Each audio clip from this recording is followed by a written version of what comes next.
हज़ारा का एक ऐसा शहर हवेलियाँ जहाँ गलियों में क्रिकेट और वॉलीबॉल एक खेल की तरह नहीं बल्कि एक जज्बे की तरह ट्रीट की जाती थी। आज वहाँ पर तारीकी क्यों है?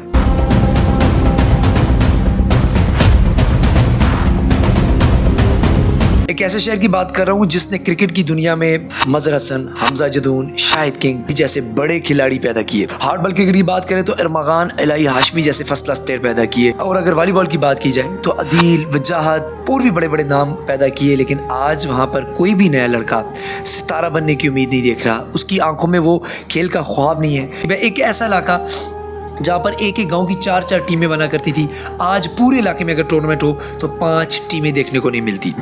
एक ऐसा इलाका जहाँ पे ऐसी टीमें भी थी 11 के 11 खिलाड़ी एक घर के हुआ करते थे, लेकिन आज 10 गांव से मिलकर एक टीम नहीं बन रही। क्यों ये इलाका बिल्कुल खेलों के हिसाब से नीचे गिर चुका है, आज की वीडियो में डिस्कस करेंगे।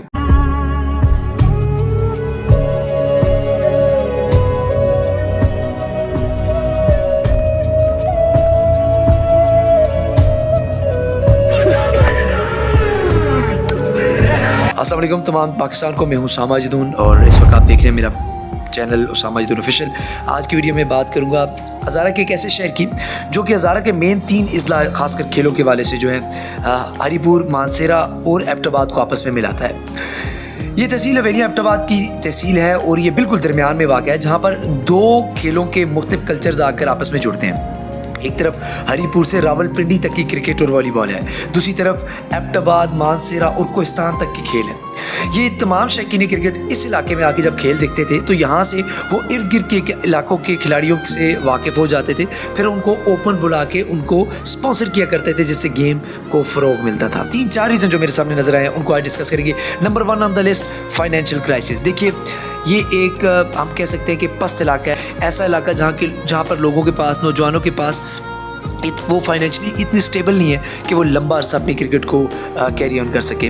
फर्स्ट ईयर, सेकंड ईयर, उसके बाद यूनिवर्सिटी अगर वो पढ़ रहे हैं तो 1-2 साल होते हैं उनके पास, उसके बाद उन्होंने जॉब सर्च करनी होती है, उन्हें जॉब छोड़नी पड़ जाती है। सो फाइनेंशियल क्राइसिस है। और जो लड़के क्रिकेट से मोहब्बत रखते हैं वो पढ़ाई उतनी अच्छी कर नहीं पाते तो उनको इतनी अच्छी जॉब्स मिलती नहीं है कि वो अच्छी जॉब्स अटेन कर पाएँ तो कल को वो क्रिकेट के स्पॉन्सर्स बन पाएँ। अगर हमारे नौजवान जो भी क्रिकेट से मोहब्बत रखते हैं अगर ये स्टेबल हो जाएंगे तो जो आने वाली पीढ़ी है, जो आने वाली नस्ल है, वो अच्छी स्पोर्ट्स की तरफ वापस आ सकती है। इन चीज़ों को ओवरकम करने के लिए मैं एक चीज़ आपको यहाँ पे गाइड करूँगा। हमारी वीडियो के आज के स्पॉन्सर हैं अर्राहत ग्लोबल कंसल्टेंट। जितने भी नौजवान हैं, खासकर मिडिल क्लास जो नौजवान हैं, उनको बड़ी ज़बरदस्त अपॉर्चुनिटी दे रहे हैं कि वो बाहर जाके स्टडी कर पाएँ, खासकर study in south Korea.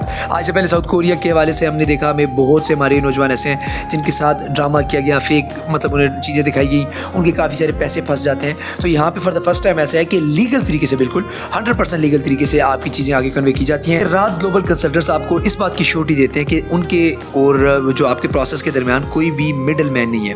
Direct Korea का काम खुद करते हैं, चाहे वो आपका एक्सेप्टेंस लेटर हो, स्टेटमेंट ऑफ पर्पस हो या पर्पस ऑफ एंट्री हो, तमाम चीज़ें वो खुद देखते हैं। और एक और आसानी ये है कि किसी से भी इतना कोई हैवी किस्म का इनिशियल डिपॉजिट नहीं करते। मोस्टली ऐसे होता है कोई भी कंसल्टेंट आपको बोलता है कि हमें स्टार्टिंग में अच्छी बड़ी रकम चाहिए कंसल्टेंसी की। टोटल ये 5 या 6 स्टेप्स का प्रोसेस होता है और 100% लीगल है। इसके बावजूद अगर आप खुद इस बात की जाँच पड़ताल करना चाहते हैं तो वो बेहतर रहेगा। मैं स्क्रीन पे का नंबर दूंगा, आप फवाद भाई से खुद रब्ता कर सकते हैं। मैं पर्सनली इनको जानता हूँ, नहायत ही पढ़ी लिखी फैमिली से बिलोंग करते हैं। वापस आते हैं अपने टॉपिक की तरफ कि हवेलियाँ का जो स्पोर्ट्स कल्चर है वो क्यों खत्म हुआ। पहला रीज़न मैंने आपको बताया था जो फाइनेंशियल क्राइसिस। दूसरा रीज़न ये है कि interest of the young generation. देखिए हमारी जो यंग जनरेशन है, आपने देखा होगा नाउ डेज जितने भी बच्चे हैं, खासकर मैं उनकी बात कर रहा हूँ जो अंडर मैट्रिक है, जो सेकेंडरी जमातों में, प्राइमरी में, उन बच्चों को ग्राउंड के बजाय माएँ मोबाइल पकड़ा देती हैं, पबजी खेलो। तो पबजी, इस तरह कॉल ऑफ ड्यूटी, ये जितनी भी गेम्स आ चुकी हैं जिन्हें हम वीडियो गेमिंग भी कह सकते हैं, जो बच्चे हैं उनका फिजिकल गेम्स की तरफ उनकी अट्रैक्शन कम हो रही है, ये भी एक रीज़न है। तीसरा रीज़न जो मैं आपके साथ डिस्कस करूंगा, मेरे ख्याल से वो one of the most important reason है, और ये सिर्फ हवेलियाँ की बात नहीं है, पूरे हज़ारा में ये मसला देखने को मिल रहा है, वो है जी ग्राउंड्स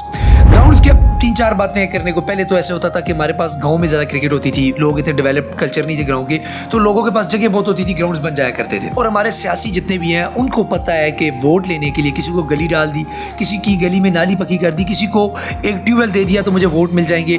ग्राउंड से नौजवान नस्ल मोस्टली वो होते हैं जिनकी वोट नहीं होती, 18 साल से कम होते हैं, तो वो उनका वोटर बैंक नहीं बन रहा होता। वो तमाम उन कामों में इन्वेस्ट करते हैं जिनसे वोट बने, ना कि जिससे उनकी आने वाली नस्ल की इस्लाह हो। लास्ट ये भी एक बड़ा मैं समझता हूँ उसका बड़ा किरदार है, कोई बात नहीं करता, वो है जी पेरेंटिंग।